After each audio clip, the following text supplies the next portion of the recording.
सोनाल यादव यानी शैलेश यादव जी की बेटी आपका स्वागत करती हूँ। आज हम आए हैं आदर्श विद्यालय पुणे के एक्स हेडमास्टर श्री गोपाल चिटनिस जी के यहाँ पे।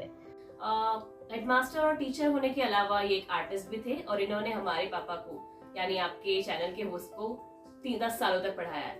तो चलिए हम इनसे जानते हैं कि इनका एक्सपीरियंस एज अ टीचर और एज अ हेडमास्टर कैसे रहा। नमस्ते चिटनिस सर। नमस्ते। नमस्कार। नमस्ते। क्या बात है। तो ये जब स्कूल में थे तो आपको क्या लगा था ये क्या करेंगे बड़े होके? वैसा तो सोचा ही नहीं था। कितने स्टूडेंट आते जाते रहते। 10 के बाद कोई इंजीनियर बन गया, कोई डॉक्टर बन गया, कोई वकील बन गया, कोई व्यावसायिक बन गया। इसकी हमारी मुलाकातें नहीं हो गई थी। अचानक पता चला कि इस फील्ड में आ गई है और क्या करेगा वो सवाल ही पीछे पड़ गया। जितने आपके स्टूडेंट्स हैं आप सभी से इतने ही कनेक्टेड हो? नहीं, ये ऐसा तो नहीं हो सकता। अंदर अंदर का बॉन्डिंग कुछ अलग रहता, अलग ही रहता है हर एक स्टूडेंट। कोई इंट्यूएशन रहता। हाँ। हमारे मराठी में बोलते हैं, हिंदी में बोलते हैं कि तुम्हारा छंद, तुम्हारा व्यवसाय, ऐसा कुछ कॉमन होना चाहिए। तो हमारा छंद कॉमन है, नाटक में काम करें। रंग देवता मानो हमारे दोनों के देवता है और उस देवता ने हम दोनों को एक साथ जुड़वा के रखा है। बिल्कुल सही कहा। तो स्कूल के बाद आप लोग रियूनाइट तो अभी हो चुके हो, तो basically as a student teacher जब आप रियूनाइट होते हो तो टाइम स्पेंड करने के लिए अभी आप क्या करते हो? मेरे बारे में पूछ रही है? दोनों के बारे में। बेसिकली अभी आप जब रियूनाइट होते हो हाँ। तो आप एक दूसरे के साथ टाइम स्पेंड करने के लिए क्या करते हो? मुलाकातें जल्दी रहती है। जब हम नहीं मिले उस टाइम मैंने नया कुछ किया। कहाँ मेरे लेक्चर्स हुए, तो क्या कुछ नया ड्रामा किया, कोई शूटिंग मिला। अभी भी आप दोनों साथ में ड्रामा वगैरह करते हो? नहीं, अभी तो ये होता नहीं है, लेकिन मेरा फील्ड पहले तो मैं आकाशवाणी का कलाकार था। अच्छा। उसका मैं मराठी ड्रामा आर्टिस्ट रहा, बिल्कुल। हिंदी ड्रामा आर्टिस्ट रहा, अरे वाह। कुछ साल अनाउंसर रहा। मेरा ये फील्ड चलता रहा। खाली शैलेश पूछता रहा, मैं बताता रहा। उसके बाद में कैमरे के सामने काम करना शुरू हुआ। सीरियल, डॉक्यूमेंट्रीज, एड फिल्म्स कैसे कैसे मुझे मिलते गए। लेकिन जब हम मिलते तो इसके बारे में चर्चा करने में भी हम अच्छी तरह से टाइम स्पेंड करते हैं, क्योंकि उसको भी अच्छा लगता है सर अभी क्या नया हुआ। ओके। एक इंडियन मैजिक नाम की संस्था थी, उन्होंने मुझे काम कर दिया। अच्छा। मराठी, जब वो टीवी अल्फा मराठी था, अब जी मराठी बन गया। पहले कलर मराठी नहीं था, वो ई टीवी मराठी था। 20 साल भी होते हुए मैं काम करता रहा और हम तो एक दूसरे के साथ उसके बारे में बातें करते रहे। वो भी बताते रहता क्या क्या काम करता है, क्या नया कुछ किया है, क्या नया प्रोजेक्ट चल रहा है। एक बार बहुत सारा शिवाजी का टॉप उसने बना दिया था, उसके बारे में चर्चा करते समय भी हमारा बहुत सारा बीत गया। वो वर्ल्ड रिकॉर्ड बनाया था। वर्ल्ड रिकॉर्ड बना था। हमें भी ऐसा सुनने में मजा लगता कि चलो तुम्हारा भी क्या नया चल रहा है, उसको भी अच्छा लगता। चलो किसी दिन तो चिटनिस सर से बता देंगे, वो लगन से सुन लेंगे। अच्छा। मैंने ये सुना था कि शायद से उस टाइम पर मैं पुणे में आसपास नहीं थी, पर मैंने ये सुना था कि आपने बर्थडे आपका सेलिब्रेट किया था हमारे यहाँ पे। सो चिटनिस सर आप कम से कम 33 साल से टीचर हो। सो 33 साल से टीचर थे। सो अपार्ट फ्रॉम एक टीचर होने के अलावा आपकी एज अ फैमिली मैन आप स्ट्रिक्ट हो या ज्यादा ही पोलाइट हो? जिस तरह आप अपने स्कूल के बच्चों के साथ हो, आप अपने बच्चों के साथ भी उसी तरह उसी एंगल में थे? हाँ, वही तुम्हारा नेचर पहले से ही रहा। जहाँ जहाँ स्ट्रिक्ट रहना पड़ता था वहाँ स्ट्रिक्ट रहा, लेकिन वो बात कुछ थोड़ी ही रही। बाकी मैं पोलाइट रहा, जेन्युइन रहा, बिल्कुल फैमिली मेंबर रहा, इमोशनल रहा। अच्छा। घर का तो मैं बड़ा हूँ, तो आप अपने फैमिली में सबसे बड़े थे सारे बहनों में। चलो एल्डर ब्रदर का कुछ अलग ही नेचर बन जाता है। 3 बहनें हैं, एक छोटा भाई है। ओके। तो आपके वो जो पुराना जमाना था, उस ड्यूरेशन में एजुकेशन इतनी प्रायोरिटी पे नहीं था जब आप छोटे थे, या आप उस टाइम का जमाना था, उस टाइम पे एजुकेशन बिल्कुल प्रायोरिटी पे नहीं था इतना। बेसिकली बीएड तो बहुत बड़ी बात हो गई, हमने सुना है लोग 10वीं में ही खत्म कर देते थे बच्चों की पढ़ाई, लग गए, कहीं पे लग गए। एग्जैक्टली। तो आपके माँ बाप ये रीजन थे कि आपने इतना पढ़ लिख के यहाँ तक आए, या वो आपका खुद का मोटिवेशन था? आपका बचपन या आपका कॉलेज लाइफ कैसा था? हाँ, ये भी अच्छा सवाल है। मोटिवेशन तो हमारे माँ का था, हमारे पिताजी का हुआ था। जब हम छोटे से तब से हमारी माँ ही सोचती थी कि हमारे बच्चे औरों से कुछ अलग बन जाए। मेरी में ड्रामा की जो लगन हमारे माँ ने ही पैदा कर दी। अच्छा। मुझ में नहीं, मेरे 3 छोटी जो बहना थी उनको भी वही उन्होंने सिखाया। वो सारी एजुकेटेड है? हाँ, सारी एजुकेटेड है। उसमें भी मुसीबतें आ गई। मेरे पिताजी पोस्ट ऑफिस में थे, तबादला होता रहा, अभी छोटे छोटे गाँव में जाते रहे, तो उनकी पढ़ाई के लिए मैं यहाँ से उन्हें नोट्स भेजता रहा, किताबें भेजता रहा, कोई लेक्चर्स के लिए उन्हें गाइड करता रहा। और मेरे बहनों ने कॉलेज में कम गई और बाहर से पढ़ाई करके वो ग्रेजुएट बन गई। उसका मुझे भी अभिमान है, हमारे घर वालों को भी अभिमान है। वो भी तीनों भी कलाकार हो गई, वो भी सुनने को तुम्हें अच्छा लगेगा। हाँ। हमारे माताजी को कुछ काम करने को नहीं मिला, लेकिन उन्हें हमें जो पैदा किया, एक तो नाटक ऐसा था, मेरे तीनों बहनियां उसमें स्टेज में काम कर रही थी और मैं उसका मैनेजर था। डायरेक्टर बोले whole family is involve in the drama. कामगार कल्याण केंद्र के लिए हमने वो ड्रामा लेके गए थे। हाँ। मेरी बड़ी बहन उसमें एक हेडमास्टर बनी थी। अरे, ओके। और उसे एक अपंग हेडमास्टर का काम करना था, कैसा उसने कर लिया और सबों ने वाहवा बना ली। उसके बाद में दूसरी बहन, वो गाना अच्छा गाती है, हिंदी में भी माहिर है, रंगोली हमारी बहनें अच्छा बनाती है। और तीसरी बहन जो है वो तो कथा कथन करती है, कविताएं करती है, पेपर में उसका कुछ छपा जाता है। तो सभी ये हमारे फैमिली बैकग्राउंड ऐसा सांस्कृतिक बना रहा है। तो आप जब छोटे थे तब से आपको टीचर वही बनना था? नहीं, बनना तो सोचा, शैले जैसा हमने सोचा भी नहीं था। अचानक टीचर बन गए। स्कूल टाइम में आप स्कॉलर टाइप के थे या आर्टिस्टिक टाइप के थे? स्कूल टाइम में आप स्टूडियस तो रहे होंगे बिल्कुल, काफी बड़े हमारे पापा ने वही ठान ही लिया था कि पहला नंबर आना ही चाहिए। अरे भगवान की दया से हम भी कुछ पढ़ सके, पहला दूसरा नंबर कभी छुटा ही नहीं। तो आपने घर कब छोड़ा था? मतलब घर वालों के साथ कमाने के बाद घर छोड़ दिया, या आप कितने सालों तक अपनी फैमिली के साथ थे? हाँ, वो भी एक सही सवाल है। जब मैं 8वीं में था तो हमारे पिताजी का तबादला बहुत एक छोटे देहात में चला गया। वहां तो स्कूल अच्छा नहीं था, तो मैं और मेरे बाद में वाले बहन, वो 6ठी कक्षा में थी, मैं 8वीं कक्षा में था, और हमें चलना पड़ा हमारे मामा जी के यहाँ पूना में। 2 गाड़ियां बदलनी पड़ती थी। बहुत मुश्किल रहा उस टाइम घर छोड़ के जाना।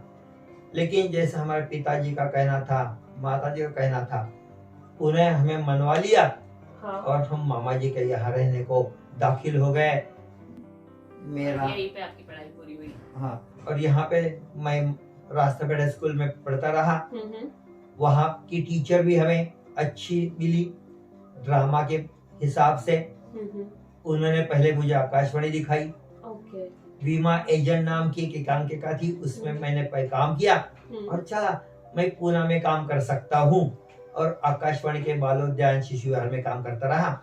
लेकिन 3 साल मामा जी का रहना बहुत एक मुश्किल था। माँ बाप से दूर, किसी के साथ रहे, उनके हिसाब से चले। लेकिन हमने तय कर लिया नहीं, हम पढ़ाई तो छोड़ेंगे नहीं, माँ बाप के लिए वही चाहिए। तो हमारी इच्छाएं, आकांक्षाएं को मोड़ करते करते हम मामा जी के यहाँ रह के 3 साल पढ़ चुके। क्या बात है। वो भी कुछ दिन ही अलग थे। डेडिकेशन लगता होगा उन दिनों से वही काफी ज्यादा डेडिकेशन ही। बिल्कुल। आज हम बच्चों को देखते हैं कि सब कुछ है उनके पास, फीस भरने के लिए पैसे हैं, यूनिफॉर्म है, सारा साधन है, और एक्चुअली माँ बाप पीछे पड़ते हैं कि ठीक है जाओ पढ़ो। और आपके जमाने में इतने सारे फैसिलिटीज तो बिल्कुल नहीं होते होंगे। पूरे 67 साल 67 साल की ये बात है। मामा के यहाँ रहते तो उनके यहाँ के बच्चों के साथ हमारी तुलना होती थी। वो बैंक मैनेजर थे, अरे हाँ, वो अमीर के बच्चे, कंपटीशन रहता है। और हम उधर से आए, लेकिन उसमें भी हम डटे रहे, इसीलिए हम आगे आ गए। आप बेसिकली टिपिकल ब्राह्मण फैमिली से बिलोंग करते हो। हाँ सही है। संस्कार तो हमें घर में रहते रहे। बिल्कुल। हमारे माँ बाप दोनों ही पूरे ही धार्मिक थे। हाँ हाँ। तो स्तोत्र मंत्र पठण घर में रहता रहा।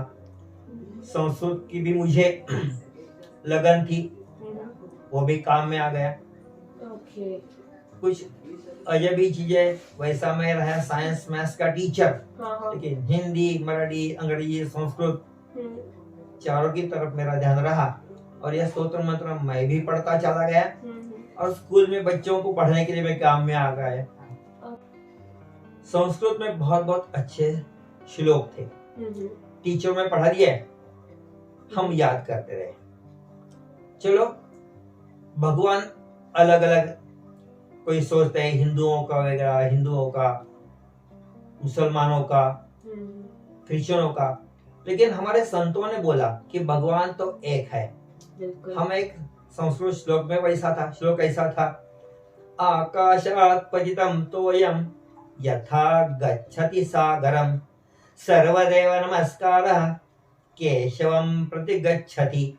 तो मैं बच्चों को पढ़ता था, कह रहे जैसे आकाश से पानी नीचे आता है तो पूरा वो धरती के आगे सागर की तरफ भी जाता है, वैसा तुम किसी भी भगवान को प्रणाम करो, वो एक ही सुपर नेचुरल पावर है, उसके तरफ जाता है। सर्वदेव नमस्कारः केशवं प्रति गच्छति।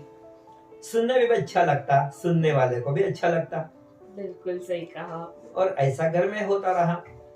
शांताकारं भुजगशयनं पद्मनाभं सुरेशं विश्वाधारं गगनसदृशं मेघवर्णं शुभांगं लक्ष्मीकान्तं कमलनयनं योगविज्ञानगम्यं वंदे विष्णु भवहरं सर्वलोकैकनाथं। ऐसे भी हम बड़े होते रहे। शुभं करोति परवशा पिताजी ने दिया, हम भी बड़े होए तक करते रहे। क्या बात। अच्छा गार्गी, अभी तुम्हारे इसमें पढ़ाया जाता है शुभम करोति वगैरह? पढ़ाया जाता था, लेकिन आजकल वो सब नहीं हो रहा है। प्रार्थना होती है स्कूल में? आजकल सिर्फ हमारे स्कूल में नेशनल एंथम और ये सब ही है, प्रार्थना नहीं होती, प्रेयर्स नहीं। हाँ, ये तो पुराने जमाने में घर का ही कोई संस्कार था कि शाम का टाइम हो गया तो चलो भगवान के सामने दिया बत्ती कर दिया, भगवान के सामने सभी बच्चे बैठ गए और एक बार शुरू किया तो एक के पीछे चलता रहा था। गणपति का स्तवन था, भगवान शंकर का था, देवी का था। अभी अभी याद करने में भी बहुत हमें अच्छा लगता है कि चलो हम अब तक भूले नहीं है। आप टीचर आई थिंक 33 साल तक थे, तो apart from a teachers job आप फैमिली को टाइम देने के लिए उतना आप टाइम दे पाते थे फैमिली के साथ? हाँ जरूर, वो तो मेरा फर्ज ही था जब ये बड़ा था। तो आप अपने बच्चे को अपने ही स्कूल में रखा था जिस स्कूल में आप पढ़ाते थे, या वो आपके स्कूल में नहीं थे? नहीं, वो बात अलग थी कि हमारे स्कूल में बच्चे आते थे तो दूर दूर से आते थे। उनके पीठ पर किताबों की भरी थैली, बिल्कुल। बस में बहुत सारी भीड़, धक्का बुक्का खा के उनको आना पड़ता था। आने में कोई समय जाएगा, जाने में कोई समय जाएगा, फिर भी झगड़े उनके बस में रहते, वो छुड़ाने पड़ते थे। तो मैंने सोचा हमारे बच्चों के लिए कि दूर के स्कूल जाने से नजदीक के स्कूल जाए तो उनका फिजिकल फिटनेस भी अच्छा रहेगा, उन्हें परेशानी भी नहीं हो जाएगी। और इसलिए हमने सोचा कि चलो स्कूल में टीचर तो हम जैसे रहते, संस्कार तो हमें लेना है, देने वाले देते रहेंगे, क्या लेना क्या नहीं हम लेंगे। जब घर में एक टीचर होता है तो ऑफ कोर्स बच्चों के लिए एक प्रायोरिटी रहती है कि चलो ठीक है उनसे आगे सीख सकते हो, होमवर्क में मदद हो जाती है, बाकी सारी चीजों में मदद हो जाती है, स्कूल एक्टिविटीज में मदद हो जाती है। तो घर आने के बाद आपको वापस वो टीचर वाला जॉब करना पड़ता था? नहीं, ये तो हुआ नहीं। हमारी एक ही इकलौती बेटी है, पढ़ाई के अलावा वो भी कलाकार ही बनना भगवान को मंजूर था। अरे वाह। हमने भी सोचा, जैसा शैलेश के बारे में सोचा था कि कोई टैलेंट स्कॉलर हर बच्चा नहीं होना चाहिए, उसके हिसाब से वो रास्ता ढूंढ लेता है।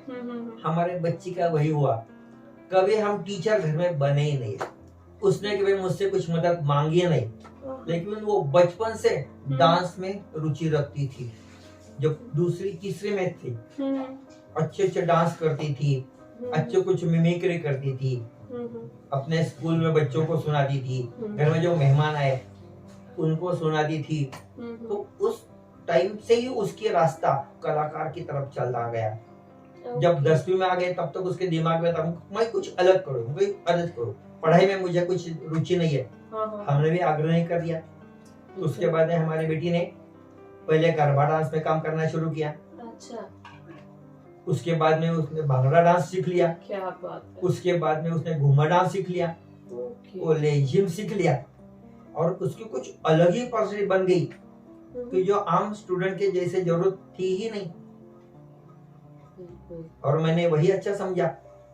तो उसको उसी में, हाँ, जिसको उसमें लगन है वो आगे जाए और वो अच्छी तरह से एक इवेंट मैनेजर बन गई है।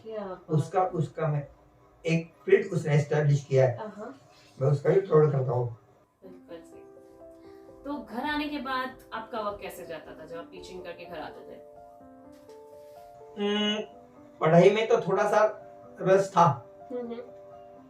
कभी किसी प्रकाशक ने किताबें दी थी, कभी किसी दोस्त ने दी थी, कभी लेखकों ने दी थी, कभी मैंने खरीदी थी, कभी मेरे को किसी ने गिफ्ट दी। जहाँ मैं लेक्चर को जाता था, चलो इनका कुछ पढ़ने की आदत है, पुष्पगुच्छ और अच्छे से किताब, वो मैं पढ़ते जा रहा था। पेपर में आए जो शब्द पढ़े रहते उसमें भी मुझे रुचि थी। रविवार का पेपर कब आता है और मैं कभी शब्द कोड़े लेके बैठता हूँ, वो भी अच्छा काम रहा। और कभी कभी कविता लेखन भी मेरा एक छंद रहा और अच्छी अच्छी कविताएं मुझसे लिखी गई। जिसको रुचि है उसमें मैं पढ़ाते चला गया, कहीं कहीं मैं भी सादर करता चला गया और एक छोटा सा कवि मैं बन गया। तो कुछ कोई है आपके पास कोई कविता छोटी सी जो आप सुना सकते हो? है, वो भी साथ में रखते। अरे वाह। आप भी एंजॉय करोगी। चलो, बात निकली थी कविता की। एक कविता मेरे सामने है तो मराठी में, हिंदी में भी दूसरी सुनाता हूँ। अच्छा। नाम है आईची थोरवी। एक बार यूं ही किसी ने कहा था, आई के बारे में सब तुम क्या सोचते हो? तो आपने कविता लिखी? तो कविता ही तैयार हो गई। ओके। रिदम भी इसको अच्छा मिला तो कविता इसी है, देखो। आई मायची पाखर, आई दुधातली साखर, आई मायची पाखर, आई दुधातली साखर, आई वात्सल्य सागर, आई गंगेची घागर, आई सागर निळाई, आई धरणीची हिरवाई, आई जगताची गौराई, आई जन्माची पुण्याई, आई विश्वाची निर्माती, आई वात्सल्य जागृती, आई प्रेमाची शाश्वती, आई निरंजनवाती, अशी आईची थोरवी, ती वर्णावी हो किती, केवळ आठवाने तिच्या मन सुखावते अति। ऐसी कविता चलती रहती है और मैं कहीं ना कहीं वो पेश भी करता हूँ।